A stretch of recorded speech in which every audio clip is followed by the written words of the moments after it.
Sama-sama tayong magiging Saksi!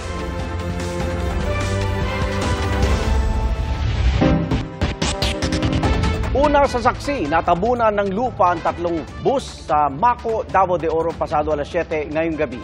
Sakay nito ang ilang tauhan ng isang mining company. Sa Panay Super Radio Davao, sa MDRRMO ng Maco, pauwi na sana mga tauhan ng mining company nang gumuho ang lupa sa Zone 1 sa Barangay Masara. May ilang bahay rin daw na natabunan. Patuloy ang search and rescue operations. Nagpatupad na rin ang forced evacuation sa ilang barangay sa Maco ayon sa Davao de Oro PDR-RMO. Sampal, Sipa at Kalmot ang inabot ng mga pulis na rumesponde sa isang aksidente sa Imus, Cavite. Dahil po yan sa babaeng sangkot sa insidente na aminadong nakainom at wala pang lisensya. Saksi, si Marisol Abduraman, exclusive. Tila ayaw paawat ng babaeng yan habang kausap ng mga pulis. Ayaw daw nitong sumunod at panay pa ang mura. Ako sasakay dyan, bobo ka ba? Maglalakad ako. Di naman nagpatinag ang mga pulis. Pero maya-maya,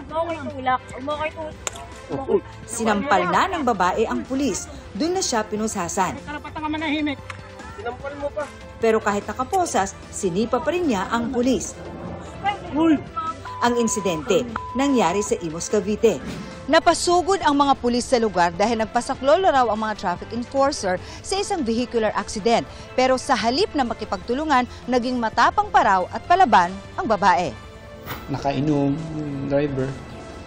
Gusto man nilang mahinahon na gawin yung kanilang trabaho. Pero itong driver talaga ma'am ay masyadong unruly na. Nakausap namin ang arresting officer sa video. May mga sugat siya sa kamay matapos daw pagkakalmutin ng babae. Bakit po niya kayo pinagkakalmot, sir? Kinukuha ko po kasi yung susi niya kasi ayaw ko po siyang pag-drive-in kasi siya po yung nakainom. Baka makadisgrasya pa po. Nagkasugat din ang kanyang kabady dahil naman daw sa susi. Ang 29 anyos na suspect aminado sa kanyang nagawa. Sabi ko sasama naman po ako eh. Bigla akong pinusasan. Nabisit na po ako eh. Sabi ko bitawan niyo ako. Nasasaktan na din. Di sinaktan ko na lang din sila. Nakurot-kurot ko sila dun. Aminado rin siyang nakainom at walang lisensya. Sinampahan ng suspect ng patong-patong na reklamo. Kabilang ang direct assault, driving without license, drunk driving at reckless imprudence resulting in damage to property. Para sa GMA Integrated News, ako si Marisol Abduraman, ang inyong saksi. Patay sa pamamaril ang 10 taong gulang na lalaki sa Negros Oriental. Sa Maguindanao del Sur naman, isang doktor ang tinambangan. Saksi, si Justoni Humamil ng GMA Regional TV 1 Mindanao. Nagmamadali ang mga residente na isugod sa ospital ang babaeng ito sa Buluan, Maguindanao del Sur. Ang biktima, 28 anyos na doktor sa Sultan Kudarat Provincial Hospital. Batay sa investigasyon ng mga pulis, habang nasa National Highway ng Buluan, nag-overtake ang mga suspect sa sasakyan ng biktima at pinagbabaril ito. Nakapagmaneho pa papuntang Buluan District Hospital ang biktima, pero nabangga sa kasalubong na tricycle at sa isang bahay. Ginagamot na ang biktima sa ospital. Sugatan din ang 3 pasahero ng tricycle. Iniimbestigahan ang motibo sa pamamaril. Patuloy rin ang pagtugis sa mga suspect. Ang Sultan Kudarat Provincial Government nag-alok ng 1 milyong pisong reward money para mahanap ang nasa likod ng krimen. Patay naman ang batang 10 taong gulang sa pamamaril sa Pamplona, Negros Oriental. Ayon sa Negros Oriental Provincial Police, naglalaro sa kusina ang bata kasama ang 3 pinsan niyang edad 4, 10 at 11 nang umalingaw-ngaw ang putok ng baril. Sugatan ang 3 pang bata sa insidente. Wala pang natutukoy na suspect, pero isa sa tinitingnang motibo sa krimen ang alitan sa pagitan ng magkakapitbahay. Para sa GMA Integrated News, ako si Jess Tony Humamil ng GMA Regional TV 1 Mindanao, ang inyong saksi. 3 kalansay ang natagpuan sa bangin sa Libon, Albay. Pinaniniwala ang labi ito na isang lalaki at 2 batang edad 10 at 11 na nai-report na nawawala noong December 2023. Ayon sa NBI, nakita ng mga saksi na magkakasabay na kinuha at dinala umano ng isang criminal group sa itaas ng bundok ang mga biktima. Hindi na muling nakababa pa ang 3. Isa sa ilalim sa pagsusuri ang DNA sample ng pamilya ng mga biktima para makumpirma ang pagkakakilanlan ng mga kalansay. Humantong sa saksakan ang inuman ng magkakaibigan sa Tondo, Maynila. Isa ang patay. Saksi, si Rafi Tima. Nakahandusay, duguan at wala ng buhay si Junifer San Buenaventura sa lugar kung saan sila nagiinuman madaling araw nitong Lunes sa rooftop ng bahay na ito sa Baseco Compound, Tondo, Maynila. Suspect sa krimen ang mga kaibigang kainuman. Dalawa po yung nakita po ng witness natin na duguan mo yung kanilang mga kamay at yung kanilang mga paa. Kinilala sila sa mga alias na Jimboy at Boyboy. Si Jimboy, nakatira raw mismo sa gusali kung saan nangyari ang krimen kasama ang isang gwardya na inabutan namin sa istasyon ng pulis. Nakita sa kanilang kwarto ang kutsilyong ginamit sa krimen. Dapat sumuko na siya kasi pinaghahanap na ng mga pulis para mapagaan yung kaso niya. They promise naman na in case na tatawag daw sa kanila or makikipag-communicate, ikukumbinso nila na sumuko na po yung tao. Nakakita rin sa crime scene ng mga drug paraphernalia na hindi pa raw gamit. Hindi pa nakakatiyak kung ano ang motibo sa krimen. Pero posibleng lasing sila dahil ilang oras na raw silang nagiinuman. Sana huwag lang hahantong sa sakitan o patayan ng pag-inom. Inom lang tayo ng maayos. Kung hindi na kaya, tulog na lang ho. Para sa GMA Integrated News, Rafi Tima ang inyo. Saksi! Kailangan ng gumawa ng batas laban sa mga deepfake o yung mga pineking video ng mga personalidad. Git yan ng ilang eksperto, ngayon may mga personalidad ng pinagmumukhang nagsabi ng mga bagay na hindi naman nila sinabi. Saksi sina Ivan Mayrina at Jonathan Andal. I pulled off the biggest heist of the century. Ang ganitong peking video na ginagaya ang boses ng mga sikat na personalidad gamit ang AI o Artificial Intelligence baka raw dumami pa at gamitin sa fake news ngayong darating na eleksyon 2025. Ito ang babala ng Department of Information and Communications Technology o DICT nang humarap sa mga mambabatas ngayong araw. But we believe that especially with the upcoming elections, this particular threat might increase. At kung hindi mapanuri ang mga nakakapanood nito, maaari silang mapaniwala. Because they can mimic actual personalities. For example, babanggitin ko na po si Ma'am Susan Enriquez. Gamit po ang kanyang video, pati yung kanyang audio recording, dinab dun sa video niya, to make it look like that she is endorsing a particular product, where in fact, she did not. Kaya sabi ng ilang ekspertong kasamang humarap sa kamera, kailangan na ng batas para rito. Wala pa tayong batas laban sa deepfakes. Malapit na po mag-eleksyon, dapat gumawa tayo ng batas tungkol dito para mapagbawalan o ma-regulate ang paggamit ng AI. Bukod sa deepfakes, nagbigay din ng ulat ang DICT sa Kamara tungkol sa nangyaring cyber attack sa ilang website ng gobyerno na ayon sa DICT, kagagawan daw ng mga hacker na nasa China. Kabilang sa tinarget ng hackers ang website ng mga nagbabantay sa West Philippine Sea, ang Philippine Coast Guard at National Coast Watch System. Tinarget din ang pribadong website ni Pangulong Bongbong Marcos. Pero sabi ng DICT sa ngayon wala silang hawak na ebidensya na magsasabing may basbas ng gobyerno ng China ang tangkang pangahak na ito. The type of attack used is very sophisticated. I would call it, Mr. Chair and to the members of Congress, theoretically perfect. Pinag-aralan at magagaling yung gumawa ng malware. Ang website ng House of Representatives, milyong-milyong cyber attacks daw ang natatanggap araw-araw na layong lunurin ng server at mag-down ng website.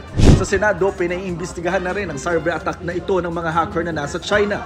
Tama na ang tsa-tsa.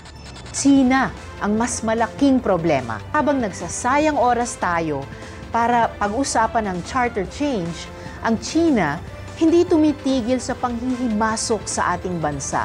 Ayon naman sa Chinese Embassy, malisyoso at walang basihan ang pag-uugnay sa China sa mga cyber attack laban sa Pilipinas. Hindi raw kinukonsente ng China ang anumang cyber attack at hindi pumapayag na isagawa ito sa kanilang teritoryo o gamit ang kanilang infrastruktura.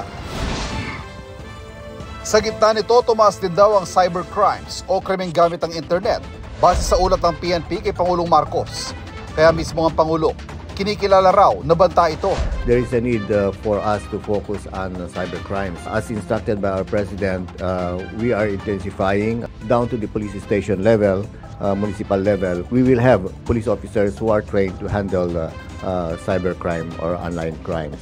Kung noon pinakamarami sa mga talang krimen ng theft o pagnanakaw, ngayon napalitan ito ng pagnanakaw pa rin, pero internet-based na o yung tinatawag na online swindling o estafa. Pasok din sa top 10 cybercrimes ang identity theft o pagpapanggap na ibang tao online, ATM o credit card fraud, pati mga pagbabanta at pambablackmail online. Para labanan ng mga yan, magtatatag ng Cybercrime Training Institute para sa mga pulis, pati Cybersecurity Center para makaresponde agad ang PNP sa mga banta ng hacking. Tuloy rin ang ugnayan ng Information and Communications Technology Department sa mga ahensya ng gobyerno para palakasin ang depensa laban sa mga hackers. Kailan lang ay sunod-sunod ang hacking sa ilang government agencies. Bagay na paksa ng briefing ng DICT sa Pangulo. Para sa GMA Integrated News, ako si Ivan Mayrina. Ako po si Jonathan Andal, ang inyong saksi. Isang malaking tagumpay. Ganyan inilarawan ni DOH Undersecretary Eric Tayag ang kanilang kampanyang Stop and Gain. Ang target ng kampanya, himukin ng mga naninigarilyo na itigil na ang nakagawiang bisyo. Inilunsad nila ito noong nakaraang taon. Kasangga ang Lung Center of the Philippines at Action on Smoking and Health o ASH Philippines. Your decision to quit smoking is truly commendable and we hope your stories will inspire a lot of Filipinos. Mula sa 1,100 na lumahok, 3 ang napili sa pamamagitan ng raffle para makatanggap ng grand prize na tigli 5,000 piso. Isa sa mga nanalo ang taga-Carmona, Cavite na si Jesus Samson. 17 taong gulang pa lang daw siya, naninigarilyo na. Natigil dahil sa nararamdamang masamang epekto at sa tulong ng programa. Hamon niya sa mga nag-iyosi.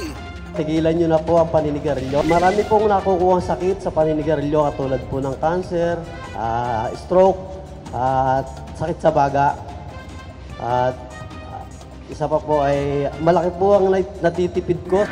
Ang mga tobacco user na Pilipinong edad 15 pataas, nasa 15.1 million batay sa resulta ng 2021 Global Adult Tobacco Survey. Katumbas yan ng 1 sa 5 individual. At ang average sa ginagastos nila, halos 1,274 pesos kada buwan. Ayon sa survey, nakita ang pagbaba sa bilang ng mga naninigarilyo mula 2009 hanggang 2021. Hindi rin daw mas ligtas gamitin ang mga vape at electronic o e-cigarettes ayon sa mga eksperto. Ang mga nakikitang kemikal sa mga vape juice, pareho lang nila sa mga matatagpuan din sa mga sigarilyo. Yung vape na liquid, yung mga juice, no? If it comes into contact doon sa mga heating elements, no? Yung mga wiring, nagkokos ho yan ng paggawa ng iba pang mga chemical. Yung mga chemical na yon, yun po ay mga cancer-causing agents. Nababahala rin ang DOH at mga eksperto sa paggamit ng vape ng mga minor de edad. 14% o isa sa bawat 7 edad 13 hanggang 15 ang gumagamit ng e-cigarettes ayon sa 2019 Global Youth Tobacco Survey. Sa parehong age group, higit doble ang bilang ng mga gumagamit ng e-cigarette noong 2019 kumpara noong 2015. Siyempre po ang paggamit ng vape, may nicotine po yan. Naapektuhan po ang brain development ng ating mga anak. Para sa GMA Integrated News, ako si Oscar Oida, ang inyong saksi. 2 ang patay dahil sa leptospirosis sa gitna ng pagbaha sa Davao Region. Ang sa DOH Region 11, nagmula ang mga biktima sa Davao del Norte at Davao de Oro. Pinalalahanan ng mga residente na iwasan ang paglusong sa baha, lalo na kung walang suot na bota at may sugat sa paa. Nagpadala na ang DSWD ng 70 milyong pisong tulong sa mga pamilyang naapektuhan ng pagbaha sa Mindanao. Mahigit 300,000 pamilya ang apektado sa mahigit 600 barangay sa Regions 11, 12 at pati na sa Caraga. Nilabas na mahigit 868 million pesos na halaga ng mga tseke para sa mga overseas Filipino worker na naapektuhan ng pagkalugi noon ng ilang kumpanya sa Saudi Arabia. Ay kay Pangulong Bongbong Marcos, 843 sa mahigit 1,000 tseke ang naibayad na sa mga OFW. Nobyembre 2022, nangako si Saudi Crown Prince Mohammed bin Salman na maglala sila ng 2 billion reals o halos 30 billion pesos para mabayaran ng insurance claims ng nasa 10,000 Pinoy na nawalan ng trabaho. Matapos mabangkarote nga ang ilang construction companies. Darawagan ng ilang senador na pumagitna na si Pangulong Bongbong Marcos sa bangayan ng Senado at Kamara sa isyu ng charter change. Saksi, sina Tina Pangaliban Perez at Mav Gonzales. Sa gitna ng hindi pa matapos-tapos na bangayan ng Senado at Kamara sa mga isyong nagsanga sa pag-amyenda ng saligang batas, nanawagan na ang ilang senador kay Pangulong Marcos na mag-referee na. Kasunod ito ng resolusyon ng Kamara bilang suporta kay Speaker Martin Romualdez sa gitna ng umano'y walang patumanggang pag-atake ng Senado sa Kamara. Maybe the President can talk to the two leaders of the chamber, si Senate President Zubiri and Speaker Romualdez. But siguro we can fix it on our own. Sabi ni Senador Chis Escudero, hindi naman daw atake ang pagdepensa sa Konstitusyon at Senado. Kaya nananawagan si Escudero sa Pangulo na rendahan ang kanyang pinsang si Speaker Martin Romualdez. Taliwas naman sa alegasyon ng ilang kongresista na nalalabag ang interparliamentary courtesy, giit ng kapatid ng Pangulo na si Senadora Amy Marcos, ginagalang pa rin yan, partikular sa investigasyon ng Senado ukol sa kontrobersyal na People's Initiative. Hindi ko nga sinabi yung mga empleyado nila dahil nga gusto ko may manatili pang kortesiya kahit ina-abolish na ang Senado. Nauna nang sinabi ni Senate President Mig Zubiri kagabi na handa siyang makipag-usap kay Speaker Romualdez. Bagamat pabor ang mga kongresistang mag-usap ang dalawang kapulungan, hindi raw sila pabor na rendahan ng Pangulo ang Speaker na pinsan nito. I don't think it is the duty of the President to rein in the House Speaker. We are independent branches of government. The Speaker is not a puppet of the President. At kung nasaktan daw ang mga senador na sinabi nila sa title ng Resolution 1562 na inatake ng Senado ang Kamara, ang mga kongresista nasaktan din daw sa pagmamaliit umano sa kanila at alegasyong sila ang nasa likod ng People's Initiative. Pag kami ang tinira mo, parang tinira mo ang mga tao namin sa baba, yung mga constituents namin. Kaya alam niyo po, napakasakit po nun. Wala rin daw basehan ng takot ng mga senador na nais ng mga kongresistang buwagin ng Senado, lalo't 7 kongresista ang may mga kaanak na senador. Kontra rin ang mga kongresista na isabay ang plebisito sa Chacha sa eleksyon 2025. May hamon pa sila sa mga senador. Why don't you, 24, come out in the open? Sino ba yung pabor to amend the Constitution? Sino yung mga kontra? And the people of the Philippines will decide whom to put in the Senate. Para sa GMA Integrated News, Tina Pangaliban Perez, Mav Gonzales, ang inyong saksi. Itinanggi ni Davao del Norte Representative Pantaleon Alvarez na isang act of sedition ang pagsulong niya at ni dating Pangulong Rodrigo Duterte na ihiwalay ang Mindanao sa Pilipinas. Yan po'y matapos sabihin ng liderato ng PNP na binabantay nila ang mga grupong nagsusulong ng secession. Git pa niya, hindi ito krimen dahil walang tumultuous affair o hindi sila nanggugulo o gumagamit ng dahas.